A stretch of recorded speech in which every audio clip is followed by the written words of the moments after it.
ये माइक की आवाज़ पीछे तक ठीक से आ रही है जी? जो सबसे पीछे बैठे एक मिनट अपना हाथ उठाएंगे ये बताने के लिए कि आवाज़ आ रही है और जो मैं कह रहा हूँ वो समझ में आ रहा है? Awesome. Ladies and gentlemen, first big round of applause again for Javed साहब. अच्छा, चक्कर क्या है कि हम सुबह से बहुत देर से यहाँ बैठे हैं और मैं देख रहा था कितने लोगों के हाथ में फ़ोन है, तो एक बार मैं आप सबसे गुजारिश कर सकता हूँ कि would you please rise all of you once just to make sure that we give this audience a little bit of more energy. All right, raise your right hand till it starts to go towards the sky. Take it where it touches your back and say शाबाश. बैठिए बैठिए. बहुत मुश्किल है ऐसी लंबी लंबी conferences में लगातार बैठे रहना. आप भी सर प्लीज बैठिए. मेरे जो गुरु साहब हैं साहब, उनका नाम है अंबर खरबंदा और वो कहते हैं मुश्किल को समझने का तरीका निकल आता, मुश्किल को समझने का तरीका निकल आता, तुम बात तो करते कोई रास्ता निकल आता. तो बात करना बहुत ज़रूरी है. एक बार ज़ोरदार तालियां जावेद साहब के लिए फिर से. लेकिन मुश्किल को समझने का तरीका निकल आता, तुम बात तो करते कोई रास्ता निकल आता. लेकिन मेरे लिए दोस्त बस इतना ही बहुत था, जैसा तुझे सोचा था तू वैसा निकल आता. तो हम न सिर्फ बात करेंगे बल्कि बड़ी ट्रांसपेरेंटली बात करेंगे. और आज का ये जो सेक्शन है ये मैंने 2-3 हिस्सों में बांटा है. I don't want to introduce Javed साहब अगेन बिकॉज अगर मुझे आज भी इनको इंट्रोड्यूस कराने की ज़रूरत पड़ रही है तो इसका मतलब आप हिंदुस्तान से बाहर या फिर एक कमरे के अंदर बहुत देर तक बंद रहे हैं. तो आज की शुरुआत करते हैं Javed sahab. If you allow me, I have a few questions for you. दूसरा, are there mics that can go around in the audience? Where are the mics? Okay. So what we'll do is, we'd like to take a lot of questions from the audience. So if you have a question in mind for Javed Saab, get ready, raise your hand so I can send the mic to you. Is that okay? Javed Saab, आज की बातचीत का सिलसिला मैं आपसे शुरू करना चाहूँगा. आप बॉम्बे पहुँच गए, ये किस्से बहुत मशहूर हैं. आप बॉम्बे में बहुत साल रहे, आपकी स्ट्रगल रही है, किस्से बहुत मशहूर हैं. लेकिन मैं जिस किस्से से शुरू करना चाहता हूँ वो है ये ट्यूलिप्स वाला. I have heard you saying in one of your interviews कि जिस उम्र में लोग लिखना बंद कर देते हैं उस उम्र में आपने लिखना शुरू किया. तो ये सिलसिला के लिए आपने पहली बार एज अ लिरिसिस्ट लिखा था. क्या किस्सा है ये बताइए. देखिए क्या है कि जब एक दुकानदार का लड़का बिगड़ जाता है तो दुकान पे बैठने से इनकार कर देता है, कहता है मुझे दुकान पे बैठना ही नहीं है. ऐसे ही जब पोइट का लड़का बिगड़ेगा तो वो पोइट्री नहीं करेगा. तो I come from a family where my last 6 or 7 generations are of poets, and not just poets but recognized poets who are mentioned in any respectable anthology of Urdu. My grandfather, my grandfather's mother, his grandfather and grandfather's father, so all of them were well-known poets. My father, my maternal uncle, all of them were poets. तो एक तो कुछ when you are born in a poet's family, तो you somehow subconsciously at least you start believing that elders write poetry. तो बाप मामा चाचा ये लिखते हैं. तो बहुत दिनों तक तो यही ख्याल रहा कि अपना काम ही नहीं है. और उसके बाद फिर जब आप रेबल करते हैं फैमिली से तो आप कहते हैं ये तो नहीं करूँगा, बाकी कुछ भी कर लूँ, जो सभी हम सब करते हैं जब रेबल करते हैं. तो कुछ ऐसे ही चक्कर था. I was also a rebel son. लेकिन वो होता क्या है कि सुबह का भूला अल्टीमेटली शाम को तो घर आ जाता है ना.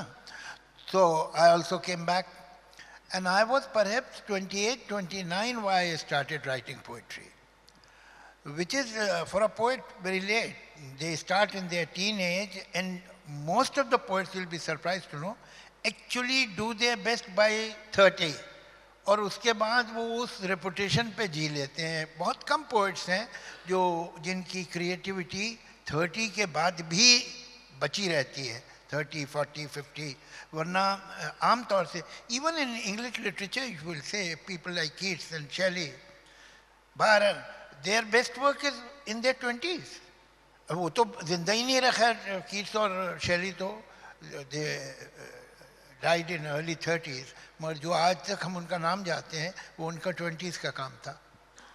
तो वो पैशन, वो दीवानगी, वो जुनून जो चाहिए होता है वो शायद उस एज में ज़्यादा होता है. तो मैंने तो ज़रा लेट लिखना शुरू किया, इसलिए अगर आप मेरी बुक्स कभी देखेंगे, जो 2 मेरे कलेक्शन आए पोइट्री के, उसमें रोमांटिक पोएम्स बहुत कम है। तो वो जब रोमांटिक पोएम लिखने का टाइम था तो मेरे पास टाइम नहीं था। तो, तो बहुत कम है। कभी कभी जब मैं कोई सीरियस रिसाइटल में जाता हूँ तो some people who know me only through my film songs, they get a kind of a cultural shock and they ask me, आप romantic poems नहीं लिखते हैं? तो मैं कहता हूँ वो मैं फ्री नहीं लिखता हूँ। बहुत खूब। आपने इतनी वैरायटी की चीज़ें लिखी हैं। एक तरफ आपने मेरी लॉन्ड्री का एक बिल, एक आधी पड़ी नॉवेल जैसे गाने लिखे हैं। एक तरफ आपने लिखा है सिलसिला के गाने। ये वही शख्स है जो ये लिखता है लॉन्ड्री का बिल और उसके दिमाग से ही निकलते हैं? क्या अंदर क्या चल रहा होता है उस समय? देखिए, to be a song writer you need not be a great writer, great poet, but you have to have tremendous versatility, because a lyricist is expected to write a bhajan, a song of a farmer, song of a street urchin, a lullaby, a cabaret, a romantic song of educated people, a romantic song of uneducated people, and so on and so forth. All kind of situations come to you. तो आपके पास you should have enough vocabulary in your repertoire, enough understanding of different genres of poetry in different genres. Like when जब आपने मेरी laundry का एक bill का जिक्र किया, when Farhan came to me with this script, Rock On, and the director of that film, they narrated this script to me and I loved it. But I said that, you see, if you have regular film songs in them, then this realism will go away. This will not look like a rock group. The song should be as if not a poet, but a rock group, young people have written it on their own. It should not have that polished, traditional poetry. So they agreed with me. Okay, that's a very good idea. So after 2 days when I went, so Shankar Mahadevan, Shankar, Loy and Ehsan were there, and the director Abhishek Kapoor was there, and Farhan. So I had written the song, and I narrated this, Meri Laundry Ka Ek Bill, Ek Aadhi Padhi novel, and so on. So there was pin drop silence. You see, it is easier to say, yes, we want something new, but when it is offered to you, it's a very difficult idea to, or endeavor to accept that. You see, generally in our society, we believe that nothing should be done for the first time. You can do it for the second time, but first time, no. So this was the first time. So I told them that control your excitement, and I am going home, think about it and call me. So after 2 hours, Farhan called me and said, it's on. Achha. So that is how it was. The songs had to sound as if it is written by a young rock group, not by a professional poet. So I suppose we achieved that. If you don't mind me asking, Javed Saab, you are a sworn atheist. You wear it on your sleeve almost. And yet you can write a song like Ye Palan Hare. Where does that come from? Well, I was not very young when I wrote Meri Laundry Ka Ek Bill. Okay. So, you know, a dialogue writer or a lyricist is also a kind of a dormant actor. You have to put yourself in the shoes of that character, जो ये गाना गाएगा या ये dialogue बोलेगा. Somebody, I'm an atheist, and this I have always announced in my legal papers, wherever. Nowadays it is not very often, but sometimes you get a column religion. So I write not applicable. So does my son, so does my daughter, and so do my granddaughter. Not applicable. लेकिन ये कि जब आपको भजन लिखना है, तो you have to get into that frame of mind that a villager who is a believer will sing. और मैंने जब ये लिखा था तो मेरी एक दोस्त हैं, उन्होंने मुझे फ़ोन किया कि ले Javed, you are a liar that you are an atheist. No atheist can write this kind of a bhajan. So I said, in that case, you must be thinking I have been a dacoit also, because I have written Gabbar Singh dialogue. तो ऐसा नहीं, उसमें आपको you have to understand that character like an actor. वो king का role भी करता है, वो एक पॉपर का रोल भी करता है, वो एक हुडलम का रोल भी करता है, वो एक लॉयर का रोल भी करता है, लेकिन वो अपने आप को फ्रेम ऑफ माइंड में डालता है. और एक तरफ आप कहते हैं जावेद साहब के person needs a very large vocabulary, and yet I have seen some of your interviews जहाँ आप कहते हैं कि जो आसान है वही ज़बान है. तो ये कॉन्ट्रडिक्शन साथ साथ कैसे एग्जिस्ट करती है? क्या है? आपने कहा कि जितनी आसान हो, जितनी ज़्यादा लोगों को समझ में आए, वैसे आप लिखना चाहते हैं. होना ही चाहिए. और लार्ज वोकेबलरी भी आसान हो सकती है, ऐसा थोड़ी कि either you have a large vocabulary which is difficult और a small vocabulary which is inane. ऐसा नहीं है.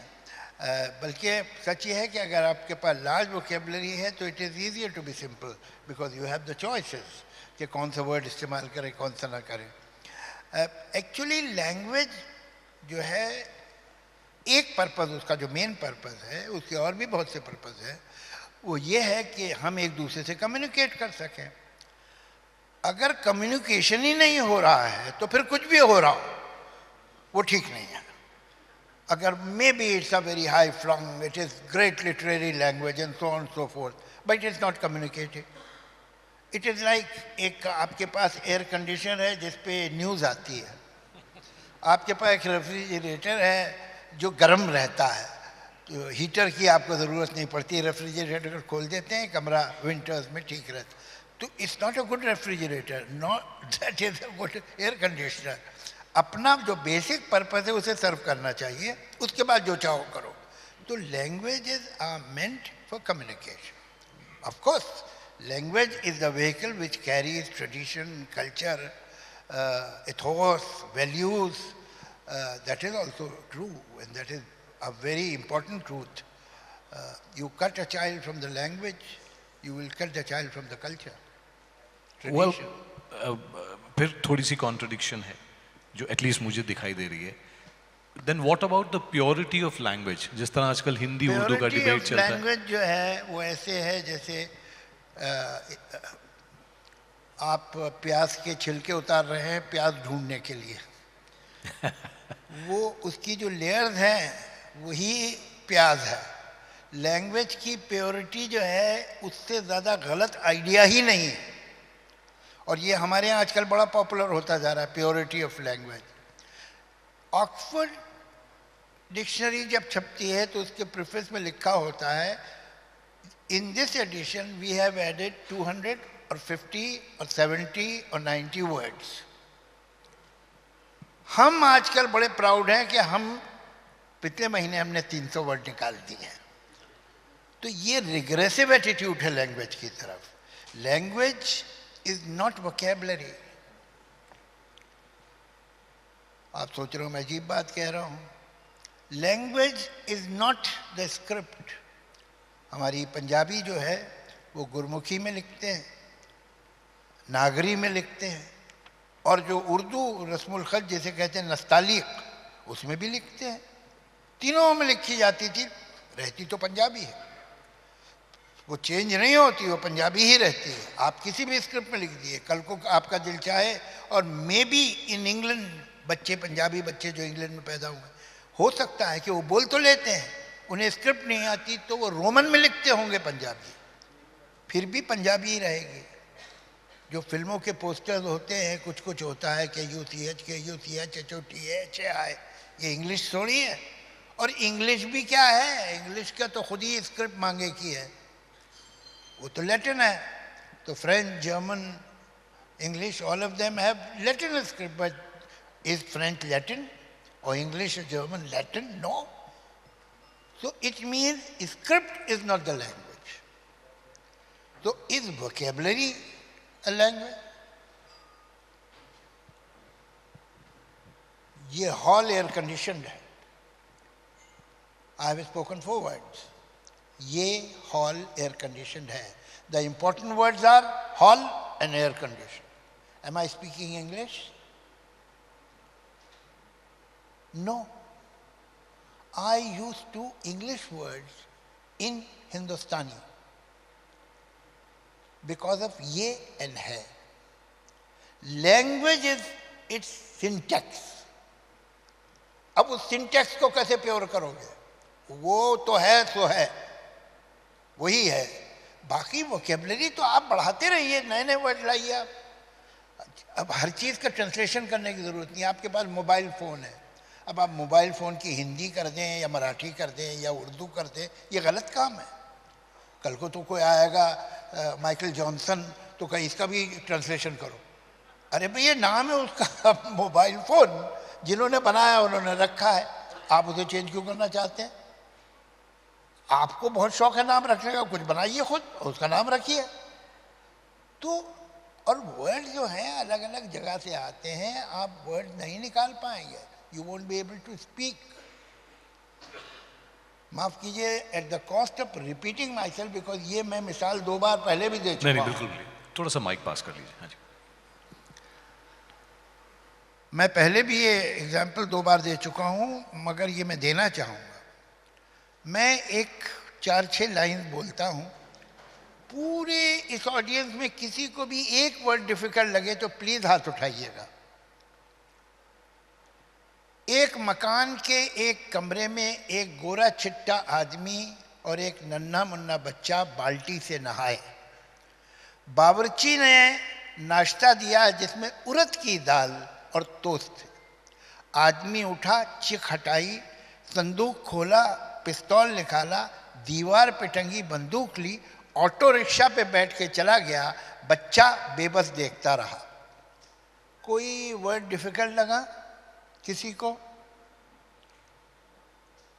There is no difficult word at all. Okay. Let's analyze this. इसकी स्कैनिंग करते हैं। एक मकान में, मकान इज अरेबिक, के एक कमरे में, कमरा is Italian, in camera meeting it is कमरा। एक गोरा चिट्टा, चिट्टा इज पंजाबी,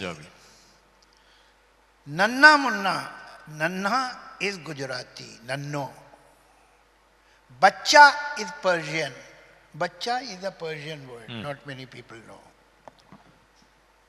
बाल्टी इज पोर्चुगीज, बावर्ची is Turkish, urad is Tamil, toast is English, toast. चिक इज टर्किश, संदूक इज टर्किश, पिस्तौल इंग्लिश, दीवार पर्शियन, बंदूक Turkish.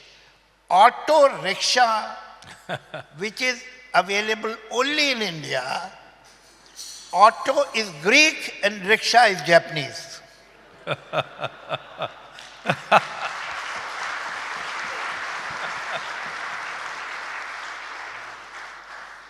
Bebas is mispronunciation of a Sanskrit word vivash.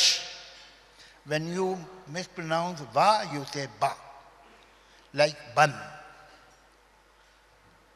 यौवन को आप बोलते हैं जो बन, या मिसप्रोनाउंस करते हैं जा बोलते हैं, वा मिसप्रोनाउंस करते हैं बा बोलते हैं। तो ये जो है ये बेबस है, विवश। और जब शाह को मिसप्रोनाउंस करते हैं तो सा बोलते हैं। नहीं यकीन है तो गुजरात जाके कंफर्म कर लीजिए, वहां बहुत जिग्नेश रहते हैं। तो अब आप ये सब वर्ड निकाल दिए तो बाहर के प्योर कर लीजिए लैंग्वेज। लैंग्वेज प्योर क्या होती है? ये बिल्कुल गलत और रिग्रेसिव थॉट। अब आपकी जो प्रेजेंटेशन चल रही थी तो मैंने नोटिस किया कि आपके बहुत सारे ऐसे अवार्ड्स हैं, वेल डिजर्व्ड अवार्ड्स, उसमें पद्मा अवार्ड्स हैं, नेशनल अवार्ड्स हैं, फिल्म फेयर अवार्ड्स हैं, लेकिन एक अवार्ड जो आप कहते हैं आजकल के आप जिसके लिए बहुत प्राइड महसूस करते हैं is the Richard Dawkins award. May I ask you why do you think it is one of the most important awards in your life? No, I'm really honored by this award. This award is given to me by Center for Science and Reason, which is perhaps the biggest organization and institution of atheistic जी and rationalist thoughts. जी तो पहली बार उन्होंने हमारे देश की तरफ देखा। जबकि मैं आपको एक बात बताऊं, दुनिया में सबसे पहले एथिस्ट इंडिया में पैदा हुए हैं। 3,500 साल पहले चारवाक एक मूवमेंट था। जी ब्रह्मा। उसमें there were many writers and people who believed 3,500 साल पहले that there is nothing after death, like there was nothing before birth. There is no God who is controlling this universe. It's all random and automatic on its own. ये 3,500 साल पहले आदमी ऐसे सोच सके जब उसके पास साइंस कितनी लिमिटेड थी। Hats off to those people. आज तो हमारे पास बहुत मैटर है बोलने को, लेकिन उस वक्त तो नहीं था। उसके बाद भी ये लोग यहाँ तक पहुँचे थे। वो फिर कहीं खो गया, रह गया वो movement, but it was a very strong movement. और Brihaspati was one of the main writers of this. तो मैं भी, मुझसे पूछते हैं कि why you are an atheist, I have a very simple answer. I am an atheist because I think.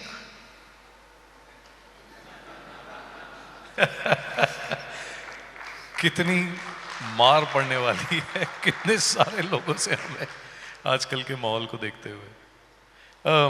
आजकल के माहौल का क्या है, क्या ऐसा है? मैं तो नहीं जिक्र कर आपने सकता। कहा ना आजकल के माहौल को देख के। जी मैं तो आजकल बिलीवर होना चाहता हूँ जी। मैं तो आजकल जो भी मुझसे पूछता है कि Yeah, I also would love to be a believer. I mean, किसे बुरा लगेगा कि there is someone up there with a white beard who is looking at me all the time and he'll ultimately get me justice. And even today, if I seriously request him that please get me that job or that I want to marry such and such lady, मेरा करवा दीजिए ज़रा और वो करवा, तो you think I'll be unhappy?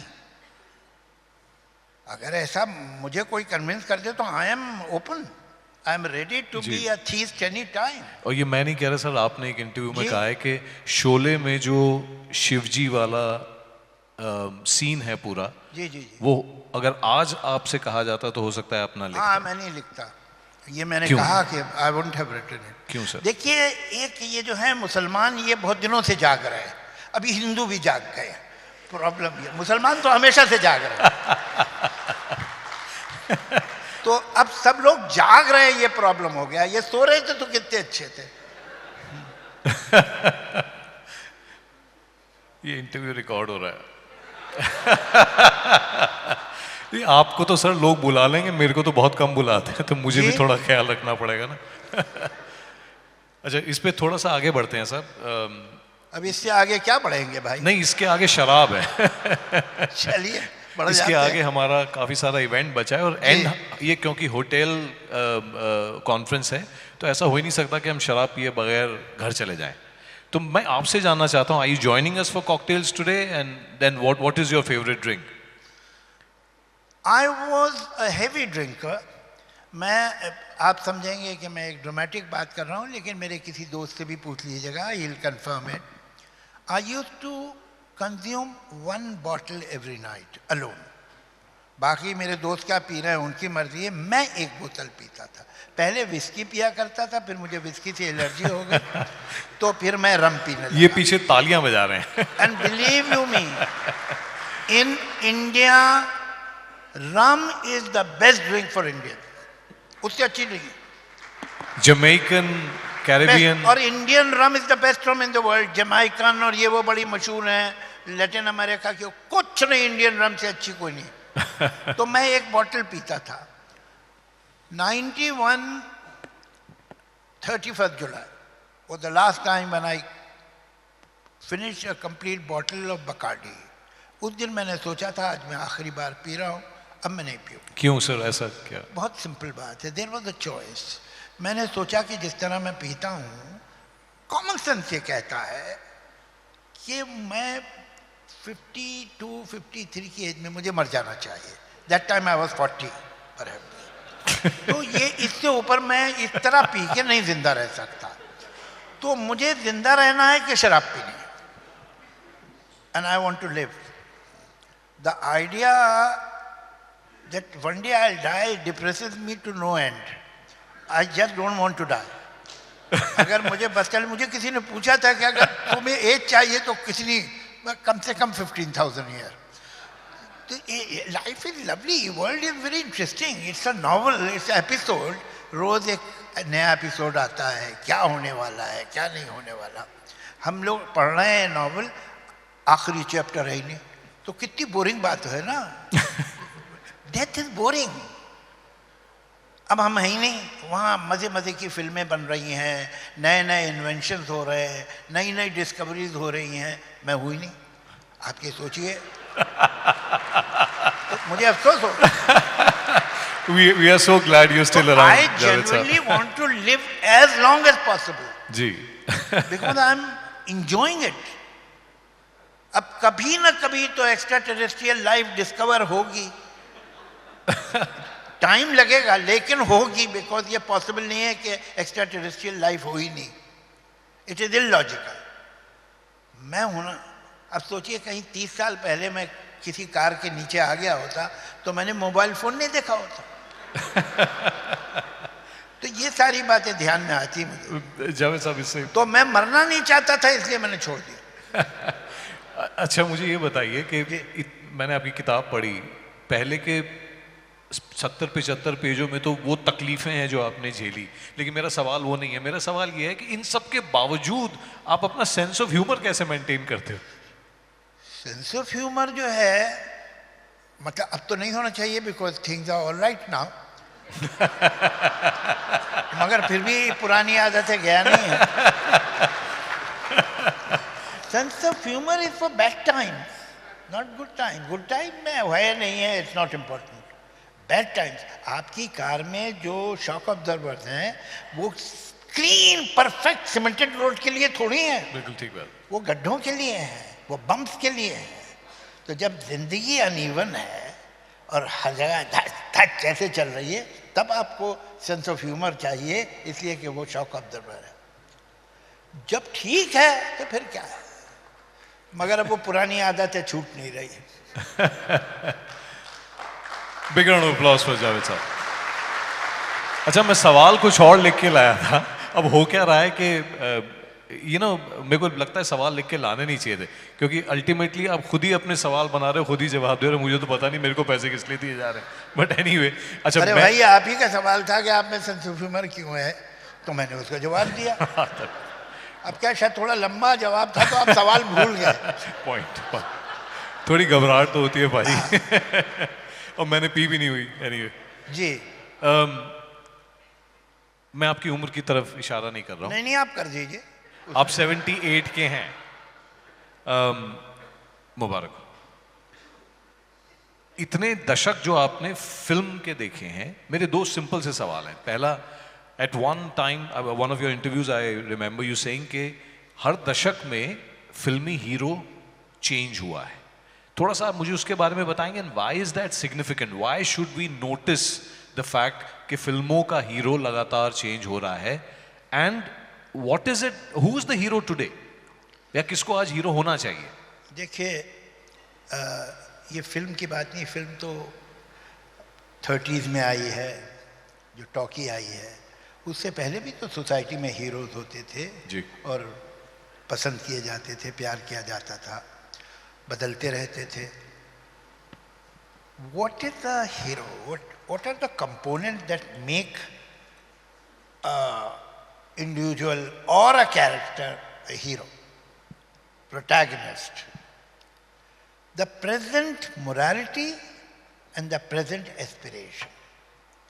Morality keeps changing with time and aspirations keep changing with time. So the hero also keeps changing. वो उसका जब आप प्रेजेंट मोरालिटी लेंगे और प्रेजेंट वैल्यू सिस्टम लेंगे, एम्बिशंस लेंगे, एस्पिरेशंस लेंगे, उसको पर्सोनिफाई कीजिए, उसको एक आदमी बनाने की कोशिश कीजिए, वही हीरो है उस समय का. देवदास हीरो था इसलिए कि फ्यूडल टाइम्स में आप पे ये बंधन था कि आप बाप से नहीं कह सकते थे कि मैं तो शादी इसी लड़की से करूंगा. तो अगर आप दूसरों पे गुस्सा नहीं निकाल सकते थे तो अपने पे निकालते थे. और जितना ज्यादा अपने पे गुस्सा निकाल सकते थे आप उतने बड़े हीरो थे। कि साहब देखिए किसी से कुछ नहीं कहा मगर खुद को शराब पी पी के मार डाला, क्या आदमी था। यही तो है देवदास, और क्या। अरे भाई वो तो आई थी पार्वती रात को, तुमसे कह रही थी मैं तुम्हारे साथ चलती हूं, तुम ही बेवकूफ तुम मुझे लेके नहीं गए। फिर वहां गए, वहां पर वो मिल गई अपना चंद्रमुखी, चंद्रमुखी के सामने जो है उसका पारों का जिक्र करते रहते। अरे यार बेसिक बातें तो समझो, ऐसा नहीं करते हैं भाई, ऐसा करना भी नहीं चाहिए। अब वहां जाके क्यों तुम इसकी बात कर रहे हो, तो वहां की बात करो। लेकिन ये फ्यूडल टाइम्स की मजबूरियों की कहानी है, और morality where sacrifice and self destruction had a halo around it. As life became more practical, जब एक सोशलिस्टिक पैटर्न ऑफ लाइफ हमारी जिंदगी में आया तो बहुत सिंपल हो गई लाइफ। अमीर लोग बुरे हो गए, गरीब लोग अच्छे हो गए, सब गरीब अच्छे सब अमीर बुरे। तो हमारा विलन कौन होता था? मिलोनर, कैपिटलिस्ट, बड़ा ठाकुर जमींदार, और अच्छे लोग होते थे मजदूर और क्लर्क और so on and so fourth. उसके बाद वो भी चला गया, वो सोशलिस्ट पैटर्न ऑफ सोसाइटी में हम ये समझ रहे थे, चलिए ये तो हमें छोड़ के ही चले गए।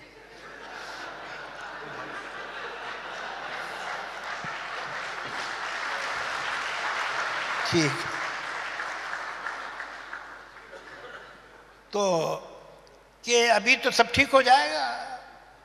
I mean wonderful life is on the next page of the calendar and everything is waiting for us. Nothing happened of that sort. तो वो ड्रीम टूटा। जब ड्रीम टूटना शुरू हुआ तो एक रेबल स्टार आया। अच्छा, ये रेबल स्टार जो था, वो जो शम्मी कपूर ने बड़े रोल किए हैं रेबल स्टार के, वो क्या करता था? उसने कोई समाज से बगावत नहीं, वो सिर्फ उसमें इतनी हिम्मत आ गई थी कि माँ बाप से कह देता मैं शादी नहीं करूंगा।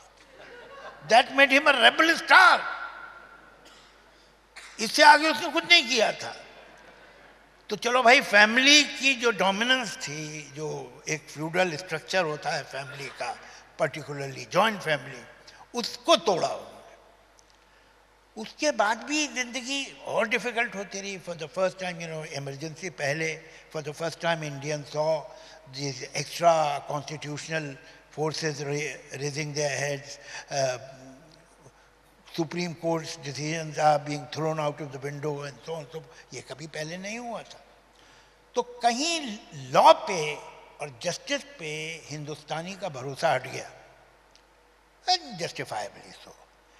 In that time, the angry young man came, who was a law unto himself. This angry young man was not possible in 1952. True. He could only come in 1973, because that was the ambience of the society, ready to look for a vigilante. कि भाई हम तो अपना इंसाफ खुद ही कर लेंगे, हम तो अपना जो काम है वो हम खुद ही करेंगे, हमें नहीं ज़रूरत है किसी कानून और कानून वालों की। ये था एंग्री यंग मैन। ये पहले नहीं हो सकता था। उसके बाद एक जब ये फ्री मार्केट आई तो कम से कम अर्बन एरिया में एक फुवारा फूटा है फिल्म्स का। हमारी फिल्म इंडस्ट्री में बातें लाखों में होती थी, अब तो गरीब लोग वहाँ करते हैं लाखों में बात, वरना करोड़ से नीचे तो होना ही नहीं चाहिए। कितने करोड़ ये सवाल है, तो लाख तो बोलना ही जो है, मतलब ये औकात है आपकी, आप लाखों की बात करते हैं, ऐसा हो गया। तो ये अभी हुआ था, तब उसी के बाद हुआ। थिंग्स चेंज, एक आया एफ्लुएंस और एक नई अर्बन अपर क्लास पैदा हुई जो कि फर्स्ट जनरेशन अपर क्लास थी, और एट द मोस्ट सेकेंड उनको सुनना ही नहीं था कि काला हांडी में कौन भूखा मर रहा है। They were not interested and they are still not interested. So your hero who in 50s, 60s, 70s used to be from the working class, a clerk, a mill worker, a farmer, a professor, a doctor, an engineer, and so on, stopped working He was living in a palatial house. When he would step out of the house, he would not be in India. Because India में क्या है कि क्या पता frame में से उधर से कोई गरीब निकल जाए तो फ्रेम खराब हो जाएगी. तो he would be in Switzerland to be on safer side. ये करता कुछ भी नहीं था, ये कोई काम नहीं करता था, ये भी बनती रही. अब उसमें भी थकन आ गई. तो अब इसका विलन कौन हो? एक प्रॉब्लम ये हो गया कि ये तो अमीर है. पहले तो अमीर विलन होते थे, अब ये तो खुद ही हीरो है हमारा. हम तो ऐसे ही होना चाहते हैं. तो ये फिर इसका विलन कौन? कुछ दिनों बाद हमने क्या किया, ऐसा करो यार, यहाँ तो अभी विलन है नहीं, थोड़े एक्सपोर्ट कर लो, इंपोर्ट कर लो. तो कुछ पाकिस्तान से मंगवाए हमने विलन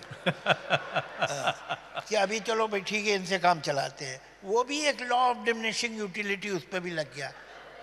अब कितनी बार देखें, अभी इतना मज़ा नहीं है, शुरू में आता था तो वो भी देख देख के परेशान. हाँ भाई मालूम है क्या है वो लोग, ठीक है छोड़ो ना अभी. तो अब we are devoid of villains. We have no villains at the moment. And because we don't have any villains, we don't have any heroes. Of course, in every film you have somebody who is singing, dancing, jumping, running around the tree or whatever and beating 100 junior artists or whatever. But the fact is that you don't have a hero image at the moment. Absolutely. You don't even have a heroine image. There was a time when मैं चुप रहूंगी was a virtue. Meena Kumari was ready for that. चुप रहने को तैयार थी वो. Mala Sinha would cry in every frame. ये भली आदर्श भारतीय नारी थी. अब हमें मालूम हो गया कि ये फ्रॉड तो अब नहीं चलेगा. तो अब मॉडर्न वुमन कौन है? Nobody is actually willing to define the contemporary woman. Because the liberal thinks that if I define this is the modern woman, so somebody will out-liberal me. शर्म नहीं आती तुम्हें? सिर्फ इतना कह रहे हो? ये भी होना चाहिए तो बेचारा अप स्टेज हो जाएगा. जो कंजर्वेटिव है वो डरता है डिफाइन करने में कि मेरी तो बहुत टेरिटरी चली जाएगी, तो कोई डिफाइन ही नहीं कर रहा. इसमें कुछ लोग अटेम्प्ट करते हैं. अभी मुझे आपको एक पिक्चर बताऊं. Yash Chopra was a very decent and sophisticated filmmaker. उनकी आखिरी पिक्चर थी क्या, उसका क्या, जब तक है जा. उसमें हीरोइन का एक डायलॉग है. अब देखो ये जो है ये डेब्री है कि जिसमें ढूंढ रहे हैं कंटेम्प्रेरी वुमन को. जो पुराना डेब्री तो गिर गया है, ढेर पड़ा हुआ है पुरानी इमेज का, वो तो गई. उसमें एक डायलॉग है कि मैं दुनिया की हर नेशनलिटी के एक आदमी के साथ सोने के बाद ही शादी करूं. अरे भाई तू इतनी मेहनत क्यों करेगी? हम मान गए तू एम्पावर्ड है, हम मान गए तू लिबरल है, तू इंडिविजुअल है, मगर you don't have to labour so hard. तो आप ये देखिए ये सब हो रहा है, टटोल रहे हैं लोग. लेकिन अभी कोई नया जो इमेज बनेगा हीरो का, नया इमेज बनेगा कंटेम्प्रेरी लड़की का, तब आपको बड़े कैरेक्टर्स मिलेंगे. इतनी टैलेंटेड श्रीदेवी, इतनी टैलेंटेड माधुरी दीक्षित, उनको पूरे करियर में एक बड़ा रोल नहीं मिला. जैसे मदर इंडिया, जैसे मूल्य आजम, जैसे सुजाता, जैसे बंदनी, इनको नहीं मिला. इसलिए कि रोल बड़े थे ही नहीं. They were great actresses, great actor, मगर रोल ही बड़े नहीं थे. रोल बड़े तब होते हैं जब सोसाइटी क्लियर होती है क्या गलत है और क्या सही है. हम आप क्लियर ही नहीं है. साइकोलॉजी में सर आजकल एक नई डेफिनेशन हीरो की बताई जा रही है. वो है कि the opposite of a hero is not a villain, it's a bystander. Hero का उल्टा विलन नहीं है, हीरो का उल्टा है तमाशबीन. मैं सोशल कॉन्टेक्स्ट में बात कर रहा हूँ. Anti hero. तमाशबीन मतलब आपने कुछ गलत होते हुए देखा लेकिन कुछ नहीं किया, रिस्क नहीं लिया, औरों के लिए नहीं किया. तो typically you know, and a lot of us do a lot of bystanding. Anyway, I'll quickly go to the audience because I'm quite cognizant of the time. Does anyone have a question for Javed Saab? You can raise your hand and we'll have the mic sent to you. मेरा Q&A का experience ये है कि पहले 2 question बहुत मुश्किल से आते हैं, उसके बाद हर एक के पास 2 क्वेश्चन होते हैं. Sure. The gentleman there, mic दे देंगे उन्हें? सर अपना नाम बताइएगा और उसके बाद ask a question. Sameer Nair. Javed साहब, thank you for a wonderful conversation. Hero थोड़ा सा और एंटी monitor हीरो पे की आवाज बात बढ़ा चल रही है, तो एक मूवी आई थी रिसेंटली एनिमल करके, और उसमें हीरो के बारे में बड़ी कंट्रोवर्सी हुई थी. तो आपका क्या व्यू है उसके बारे में? मैंने वो फिल्म देखी नहीं, उसके बारे में सुना है. देखिए मैं आपको एक बात बताऊं, so very easy to blame a film maker, film actor, film writer, but that is not a problem.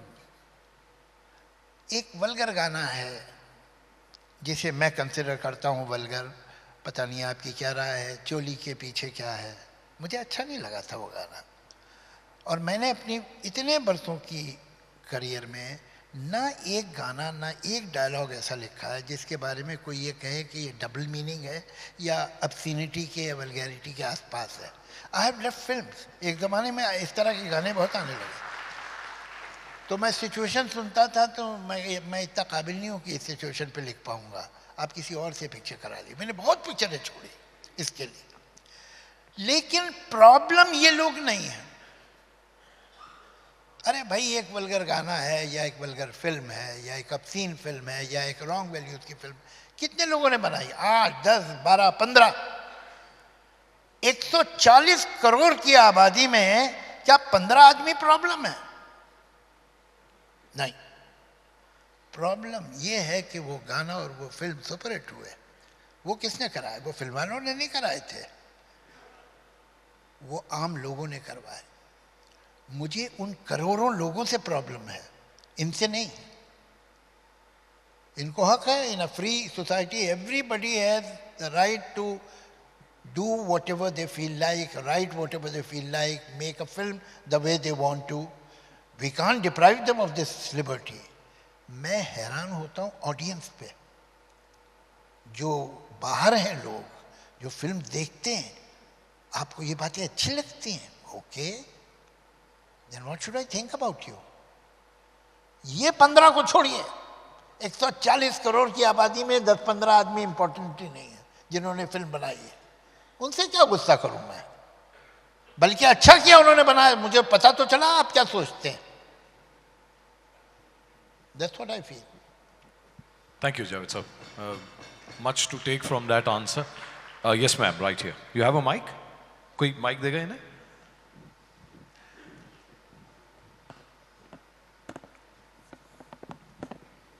बहुत अच्छा लगा आपका सब कुछ सुनकर. आज हमारा ये क्वेश्चन है कि इतने हीरोज बन गए हैं आजकल और हम लोग इंटरनेशनल हो I गए. can't hear her clearly. थोड़ा मॉनिटर पे आवाज बढ़ाएंगे? We can't hear anything on the stage.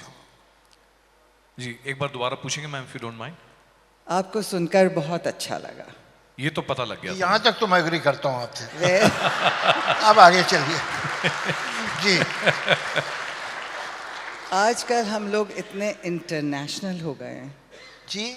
इतने इंटरनेशनल हो गए हैं. हम लोगों का इन्फ्लुएंस इतना है बाहर से. ये सिर्फ एक बॉलीवुड एक्टर आज का और 20 साल 30 साल का पहला नहीं है. आपका क्या ख्याल है, जितने हमारे हीरोज़ आ रहे हैं, मार्वल, स्पाइडरमैन, सुपरमैन, बैटमैन, उनका क्या असर होगा हमारी अगली जनरेशन पर? बैठिए तो मुझे 1 मिनट ठीक से. इन्होंने, अच्छा मैं दूर से कह था, सॉरी. मैम पूछ रही हैं कि हम बहुत सारा जो कंटेंट है आजकल इंटरनेशनल भी देख रहे हैं, उसमें जैसे बैटमैन है, सुपरमैन है, और कौन सा मैन था मैम आपका? स्पाइडरमैन. स्पाइडरमैन भी बोला था. इस सब का क्या असर हो रहा है हम सब? यही सवाल था मैम. एक्चुअली हमें यहाँ ढंग से सुनाई नहीं दे रहा, कोई मेरी मदद करो, क्योंकि हाँ यहाँ जितना पर या तो एको हॉल में एको है, उससे जो भी भी कम भाई. सुनाई दिया. इन्होंने तो भी. Are you people getting my voice clearly? Yes. तो फिर यहाँ से जो आवाज आ रही है इधर क्यों क्लियर नहीं आ रही? एनीवे मॉनिटर पे आवाज उन्होंने से सोचा नहीं कि कोई Anyway, आपसे doesn't कुछ matter. पूछेगा। अच्छा देखिए, ये जो है बैटमैन और सुपरमैन और ये स्पाइडरमैन, ये कोई नए लोग नहीं हैं। पहले हमारे वो होते थे, परियां होती थीं, देव होते थे, हमारे ऐसे शहजादे होते थे कहानियों में जो कुछ भी कर लेते थे, घोड़ा उनका किले की दीवार से कूद जाता था।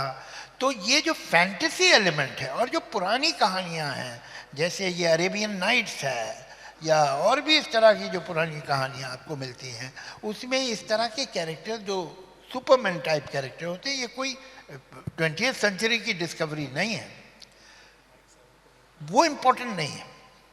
ये आदमी बैटमैन है और स्विंग करके यहाँ से वहाँ चला जाता है, दैट्स नॉट इम्पोर्टेंट। ये क्यों जा रहा है वहाँ, that is important.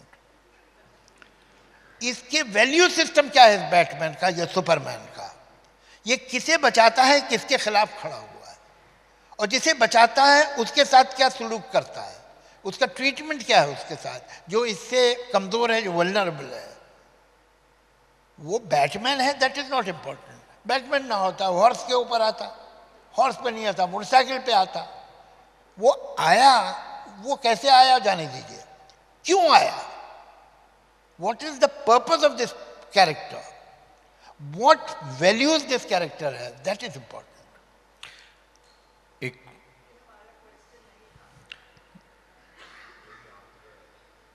Why don't we wrap this up? उसके बाद हम क्या करेंगे? We'll find some personal time with Javed साहब and then we can. Is that okay, ma'am?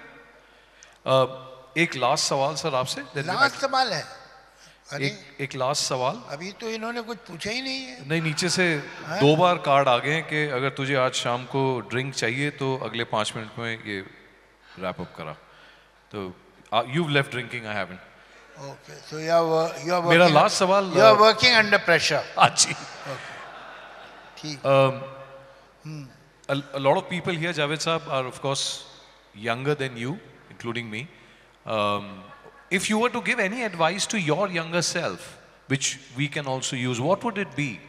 देखिए, I am 78. अगर मैं सिर्फ 78 ईयर्स का हूँ तो एक्चुअली मैं 1 साल का हूँ जो 78 था। कंप्लीट बात क्या होनी चाहिए वो मुझ में है नहीं है, मैं अपनी बात नहीं करता, कि आपके अंदर आपका हर साल जिंदा रहे। आपके अंदर जो 10 साल का लड़का था वो रहे, कहीं हो, जो 15 साल का था, जो 25 साल का था, जो 30 साल का था, जो 40 साल का था, जो 50 साल का आदमी था, मैच्योर्ड, सेंसिबल, वो सारे फैक्टर आपके अंदर अलाइव हो। आपका कोई जो पास्ट ईयर है वो मरना नहीं चाहिए, वो आपके अंदर जिंदा रहना चाहिए। तब हुए आप 78 के, और अगर बाकी सब कुछ जो पीछे है वो खत्म ही हो गया तो फिर आप 1 साल के जो 78 थे।